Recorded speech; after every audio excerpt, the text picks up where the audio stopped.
అమరావతి మీద మరొకసారి కుట్ర.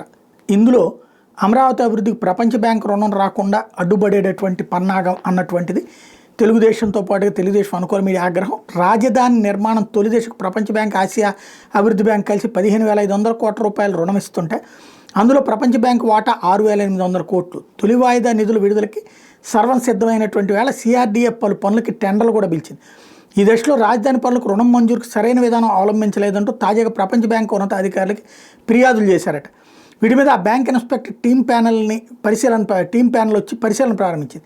దీనివల్లే బ్యాలెన్స్ టెండర్లను పిలవడంలో కొంత జాప్యం నడుస్తుంది. దీనికి తోడు శాసనమండలి ఎన్నికలు కూడా అమల్లోకి రావడంతో టెండర్ల అంశాన్ని సిఆర్డీఏ ఎన్నికల సంఘం దృష్టికి తీసుకెళ్ళింది.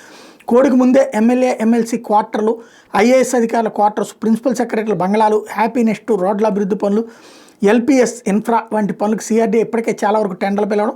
అట్లాగే అమరావతి అభివృద్ధి సంస్థ కూడా రాజధాని ప్రధాన రోడ్ల నిర్మాణం, అమరావతి వరద విపత్తు ప్రణాళికలో భాగంగా చేపట్టాల్సిన కొండవీటి వాగు, గ్రావిటీ కెనాల్, పాలవాగు విస్తరణ అభివృద్ధి పనులకు టెండర్ నోటిఫికేషన్లు ఇవ్వడం.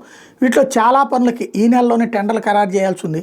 ఈసీ నుంచి వీటికి అభ్యంతరాలు రాకపోవచ్చు, కానీ ఈ లోపుగా అమరావతి మీద నెగిటివ్గా ప్రొజెక్ట్ చేస్తున్నారు అన్నటువంటిది ఆంధ్రజ్యోతి రాసుకొచ్చింది. కంప్లైంట్స్ ఇచ్చారు, దాంతోనే ఇన్స్పెక్టర్ ప్యానల్ వచ్చి క్షుణ్ణంగా పరిశీలన చేస్తోంది అన్నటువంటి విషయం. వాస్తవంగా అప్పు చేతికి ఇచ్చే ముందు వాళ్ళు పెట్టిన కండిషన్స్ని వాళ్ళు వచ్చి వెరిఫై చేసుకుంటారు.